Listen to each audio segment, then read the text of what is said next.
Hey guys, Josh here with Goals Finishing. Today we're going to be working on some shower handles. Don't forget to hit subscribe. Let's go. Alright, so we're here in the bathroom. We're going to be fixing a couple of these today. Here's the tools you need. A flathead screwdriver, a pair of pliers, and an adjustable wrench.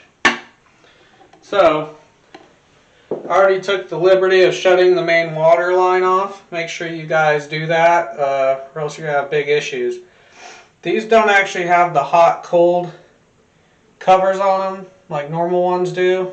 They must have fell off over time. You guys can typically, though, take your screwdriver, put it in the crease, and pop it out real quick. Sometimes they're kind of a pain to remove. The new ones have a little piece in them, that kind of a notch that you can stick that screwdriver in and remove them. The older ones that I've noticed don't have that, so kind of just got to pop at them pretty hard. Alright, so I've actually done the liberty of fixing this already, but I'm going to redo these entire steps to make sure that you understand how it's done. So this is the original piece. It comes out like this. There's supposed to be a black washer around here that seals the water from getting in. And then it sits in here and twists through. You can kind of see how it goes in and out. Well, that's what releases the pressure of the water. So that's the old piece. I'm going to take these out and show you the new ones. So something that's important here, I'm going to try and get this shower head out of the way real quick, but just to make sure you just empty your lines. Make sure all that water is out, or else you're going to take that handle off and find out that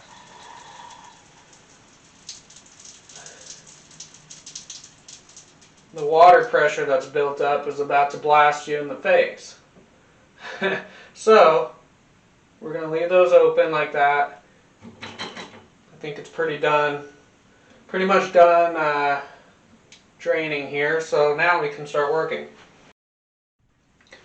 Alright, so this is going to be our flathead here.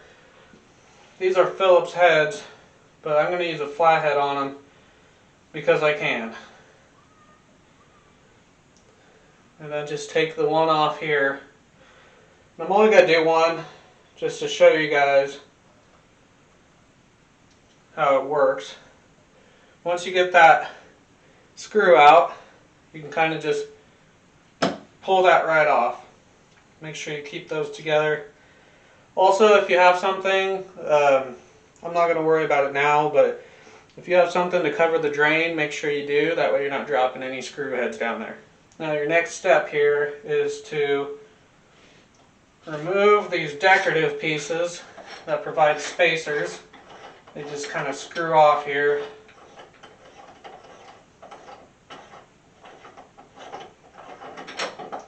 So you have that. Then you have the flat piece here that kind of hides your pipes being visible from the wall. So keep those together. Now, something to be aware of is oftentimes when you purchase these pieces that I was showing you earlier, they have hot and cold. Oftentimes, I mean, for me, it doesn't really matter all that much, but for some people, they're, anal about it. So make sure that you get hot or cold for whichever handle you're replacing, if not both, because they have a specific thread that turns a specific way. So you want to make sure your hot's at the hot and your cold's at the cold, so they turn, it's just kind of a universal thing. I don't know. But, alright, so now we're down to the main components here. Let me see if I can get the camera to show them a little closer. Okay, so now we take our trusty adjustable wrench, and there's a nut on here that we need to get undone. They're usually kind of tight. Just gotta give them a little pressure, and this should come right out. There might be some water come out, we'll see.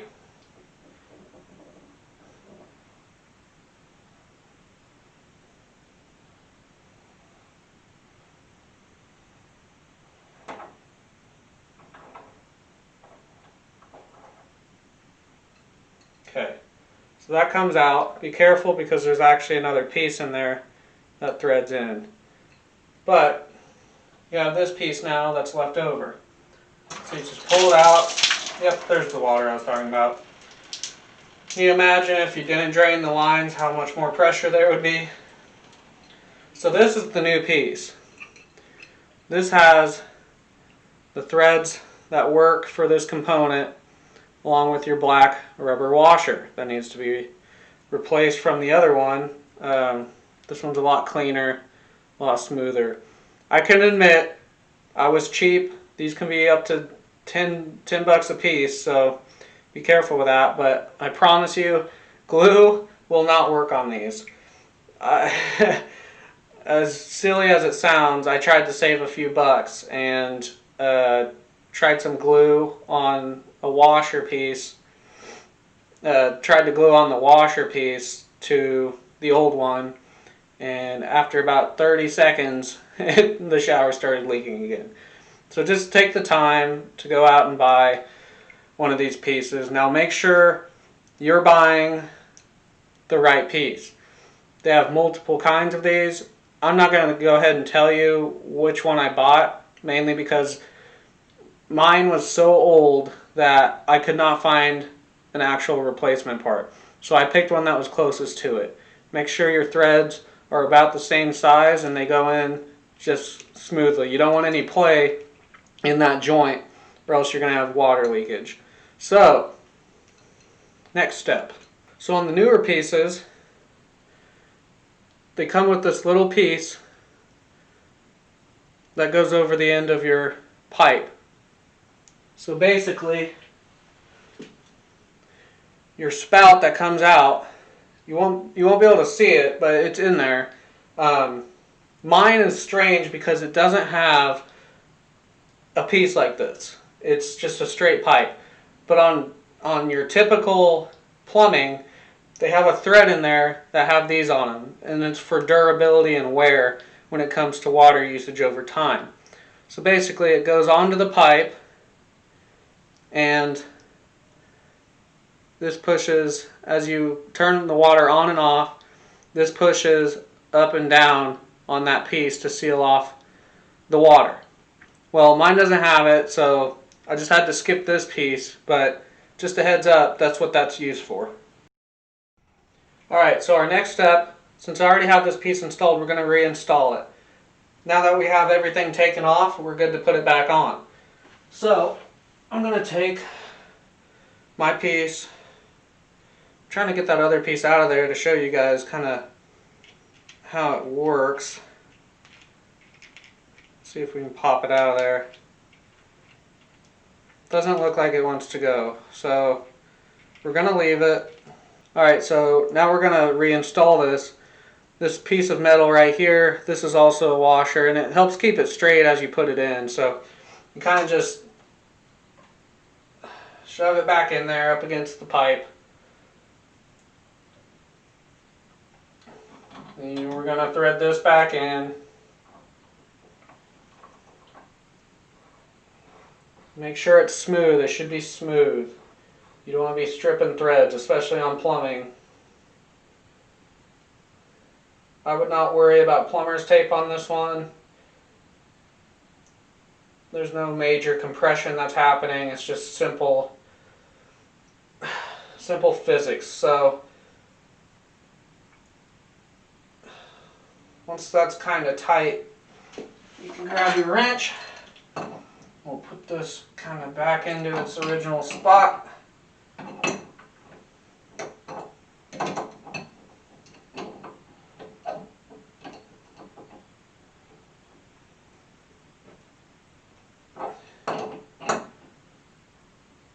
and get it snug. Get it snug and a little extra. Don't go full bore on it. Okay? Okay. So that feels right. That feels tight. It's not going to move anywhere. So that piece is in there now. Now we can simply thread this back on. Oop. Almost forgot my flat plate. Put that on. This should, there we go. Go back on there nice and smooth. Eventually, a lot of threads on this one. And there we go. Now we can take our screwdriver with the screw that's in there, and we can just simply line it up. It'll kind of fall into place. You'll feel it. You'll feel it start to grab. And then you can just turn it on there. Make sure those are kind of tight, but not too tight. There we go. And you can feel it start to turn. You can feel the knob move outwards as you open it up. And that's what you want. Alright guys, as you can see, pretty simple process. You just got to do it. Hopefully this helps, and stay tuned for my next video. Have a good one. Don't forget to subscribe, leave a comment if you want. Have a good day. See ya.